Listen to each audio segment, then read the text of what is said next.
President Mauricio Macri of Argentina spoke to journalists after casting his vote in Buenos Aires on Sunday.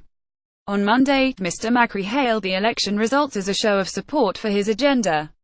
Marcos Brindich, Reuters. Buenos Aires. President Mauricio Macri of Argentina on Monday hailed his party's strong showing in midterm elections as a mandate to press forward with a controversial package of labor, tax and pension reforms that he says will put the country on a path toward sustained economic growth. "We have entered into a period of permanent reform," Mr. Macri said, smiling broadly at an early morning news conference.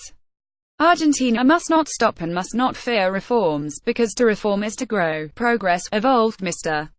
Macri's alliance, Cambiemos, or Let's Change, exceeded analysts' projections for Sunday's vote, becoming the first party since 1985 to win in Argentina's 5 largest electoral districts.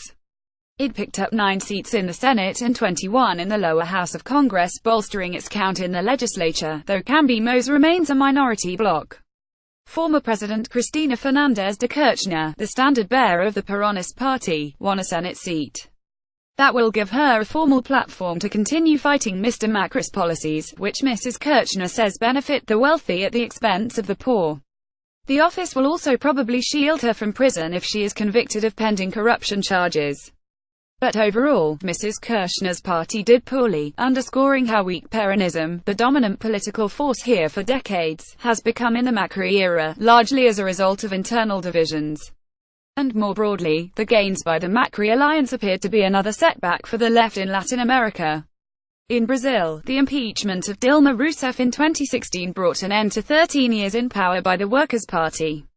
And in Chile, former President Sebastián Pinera, a conservative, appears to have a comfortable lead in the race to replace the center-left president, Michelle Bachelet, next year.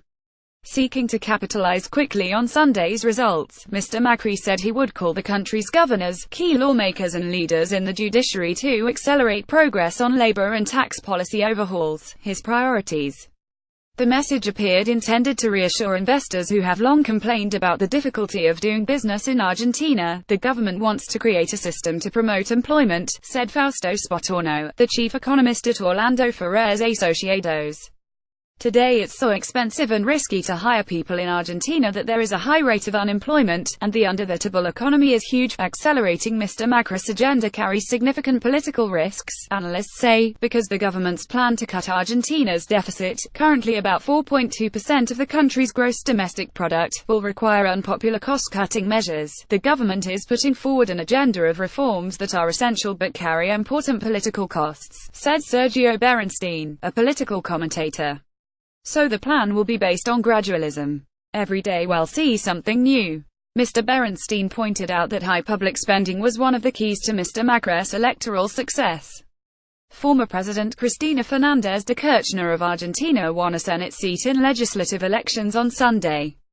Liliana Cervantes, via Associated Press. The markets, which have eagerly snapped up the billions of dollars in debt Mr. Macri has issued since coming into power in December 2015, gave an immediate vote of confidence to the government. Argentine stocks rose in both Wall Street and Buenos Aires, while the peso strengthened. Although Argentina's economic recession is over, Mr. Spotorno said more needs to be done to make sure that growth is sustainable in the long term.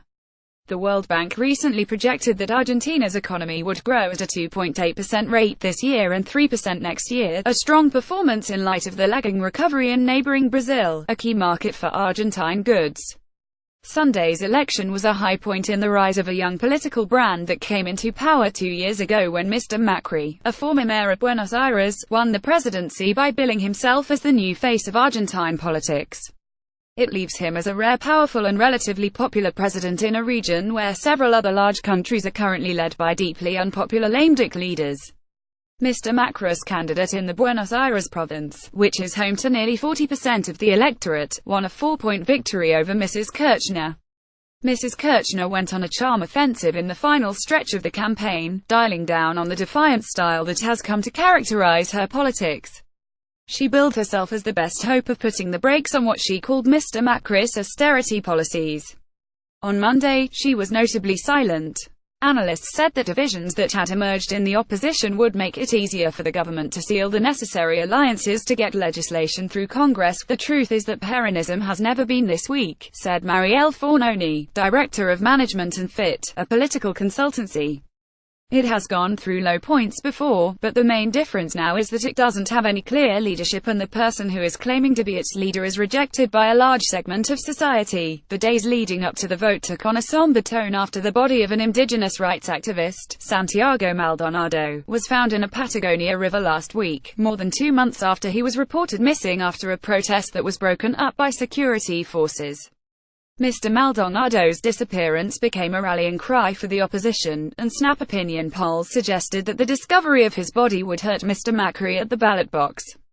But preliminary autopsy results, announced Friday, suggested that Mr. Maldonado drowned and had no visible bruises on his body. If it wasn't for the preliminary autopsy, Macri would have surely lost a few points, Ms. Fornoni said.